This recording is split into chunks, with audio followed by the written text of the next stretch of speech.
Hello everybody, मैं Rajesh Sharma, faculty assistant professor in computer science, आप सभी का एक बार फिर से स्वागत करता हूं सी लैंग्वेज की क्लास में। आज की क्लास में हम ये देखने वाले हैं कि कंप्यूटर्स की जो प्रोग्रामिंग होती है वो किस प्रकार से की जाती है, या हम यूँ कहें कि जैसे सी लैंग्वेज में जो हम प्रोग्रामिंग सीखेंगे या प्रोग्राम्स बनाएंगे तो उसमें जो है वो किस तरीके से हमको प्रोग्रामिंग जो है वो करनी होगी। क्या उसकी कोई ख़ास अप्रोच है या उसका कोई ख़ास तरीका है, तो वो आज की क्लास में हम देखेंगे। अगर हम जनरल अप्रोच की बात करें तो सभी लैंग्वेजेस में जो जनरल अप्रोच है वो आपकी सेम ही रहती है, और उसमें आपका जो बेसिक कंसेप्ट है वो ये है कि जो आपका प्रोग्राम का जो एल्गोरिदम है, एल्गोरिदम एक टर्म है जो जनरल प्रोग्रामिंग के केस में हम इस्तेमाल कर सकते हैं। यानी कि आप ये सी के लिए भी इस्तेमाल कर सकते हैं, सीपीपी के लिए भी कर सकते हैं, जावा के लिए भी कर सकते हैं, या कोई और दूसरी लैंग्वेज है उसके लिए भी कर सकते हैं। तो एल्गोरिदम हमको पता होना चाहिए कि कोई भी प्रोग्राम जो हमको डेवलप करना है उसका एल्गोरिदम क्या है। और ये जो एल्गोरिदम और प्रोग्राम के, क्योंकि प्रोग्राम जो है वो एल्गोरिदम से ही हम बनाने वाले हैं, तो दोनों का डिफरेंस भी हमको पता होना चाहिए। तो एल्गोरिदम क्या है कि किसी भी जो आपका प्रोग्राम आपको डेवलप करना है, या जो समस्या, कोई भी प्रॉब्लम जो आपको कंप्यूटर से सॉल्व करवानी है, तो आपको उसको स्टेप बाय स्टेप वे में कैसे आप उसको कंप्यूटर को सॉल्व करने के लिए देंगे वो आपको पता होना चाहिए। यानी यूँ कहें कि algorithm is a step by step sequence of developing a program और टू सॉल्व अ प्रॉब्लम। तो इसकी डेफिनेशन पे जाएं तो यही कह सकते हैं, step by step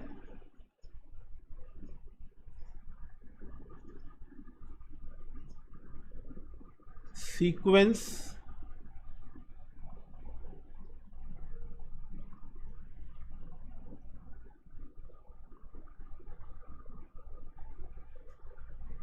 of solving a problem, कि किसी भी प्रॉब्लम का सॉल्व करने का जो स्टेप बाय स्टेप सीक्वेंस है वो क्या है, उसको हम एल्गोरिदम कहते हैं।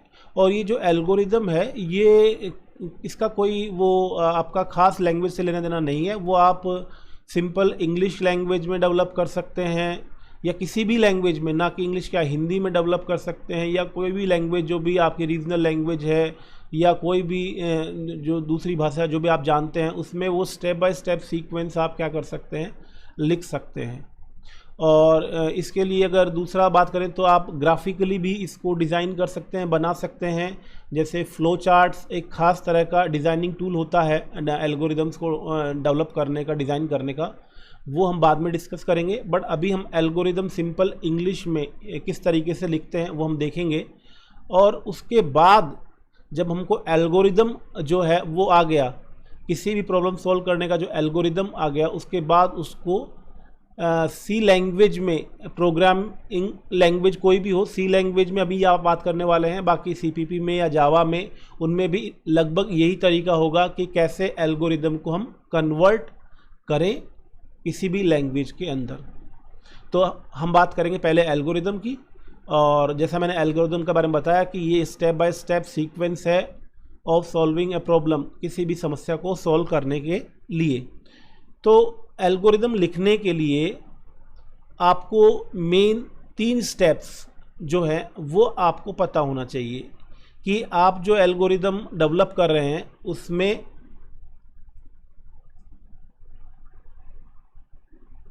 इनपुट क्या होगा, फिर जो इनपुट देंगे उसकी प्रोसेसिंग वो किस प्रकार होगी, और उसका आउटपुट क्या होगा। यानी कि आपको ये 3 स्टेप जो हैं वो कहीं ना कहीं आपको क्लियरली पता होना चाहिए एल्गोरिदम में, और वो जब आपको पता है तो आप उनको सीक्वेंस, यानी कि जिसमें इनपुट पहले ही लेंगे आप, तभी आगे जाके प्रोसेसिंग हो पाएगी। फिर जो भी प्रोसेसिंग के लिए स्टेप्स आप बताएंगे वो उस इनपुट डाटा को प्रोसेस करेंगे, और फाइनली जो डिज़ायर्ड आउटपुट है या जो आप आउटपुट चाहते हैं उसके लिए आपको स्टेप्स लिखने होंगे।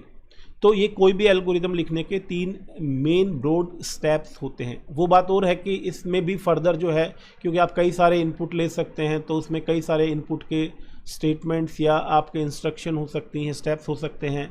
प्रोसेसिंग में भी ऑब्वियसली डिपेंड्स कि कितनी कॉम्प्लिकेटेड आपका प्रोग्राम है या एल्गोरिदम है या किस प्रॉब्लम को आप सॉल्व कर रहे हैं, उसके अकॉर्डिंग उसमें काफ़ी सारे स्टेप्स हो सकते हैं। और इसी प्रकार आउटपुट में भी जिस तरह का आउटपुट आपको स्क्रीन पे चाहिए या प्रिंटेड फॉर्म में चाहिए, उसके लिए आप जो है उस तरह की इंस्ट्रक्शंस लिखते हैं। बट देखिए, हम बताते क्या, मतलब इवन कंप्यूटर के लिए क्योंकि डेवलप करने वाले हैं एल्गोरिदम्स, या एक तरीके से उसको ये प्रॉब्लम सॉल्व करने के स्टेप्स हम बताने वाले हैं। तो उसको इनपुट पहले बताएंगे, फिर प्रोसेसिंग और आउटपुट। लेकिन जो ह्यूमन टेंडेंसी है, यानी कि हम अगर अप्रोच लेके चले कि हम जब एल्गोरिदम लिखेंगे तो लिखने से पहले हमारे दिमाग में क्या होता है, एल्गोरिदम को पेपर पे जनरली हम लिखते हैं या कहीं भी लिखें, लेकिन पहले आपको ये पता होना चाहिए एग्जैक्टली कि आपको आउटपुट में क्या चाहिए। यानी कि प्रैक्टिकली अगर बात करें तो हमको आउटपुट क्या चाहिए वो पहले पता होना चाहिए। फिर जो आउटपुट चाहिए, उस आउटपुट को हासिल करने के लिए क्या इनपुट हम देने वाले हैं या क्या इनपुट हमको देने पड़ेंगे ताकि वो डिज़ायर्ड आउटपुट जो है वो हमको मिल सके। तो उसके लिए जो है हमको इनपुट के बारे में सोचना होता है।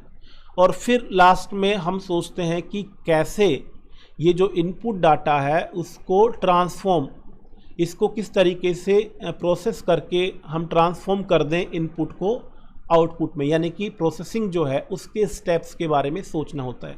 तो प्रैक्टिकली जो है वो आउटपुट पहले सोचा जाता है, फिर उसके बारे में उस आउटपुट के लिए क्या इनपुट्स होंगे वो सोचा जाता है, और फाइनली फिर किस तरीके से इनपुट को ट्रांसफॉर्म हम करेंगे आउटपुट में, फिर उसके बारे में सोचा जाता है। तो ये एक सीक्वेंस रहता है, इनपुट, प्रोसेसिंग और आउटपुट, इस तरीके से। और क्योंकि जो कंप्यूटर है या उसके लिए हम एल्गोरिदम लिख रहे हैं, उसमें ये जरूर ध्यान रखिएगा कि पहले हमको इनपुट लिखना है या इनपुट के सीक्वेंस या स्टेप्स लिखने हैं, फिर प्रोसेसिंग और देन आउटपुट। तो आज की क्लास में इतना ही।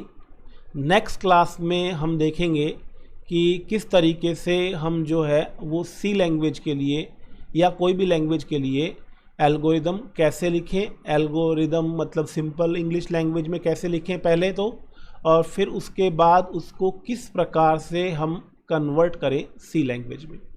तो आज की क्लास में इतना ही। नेक्स्ट क्लास में हम एल्गोरिदम्स लिखने पे बात करेंगे। धन्यवाद।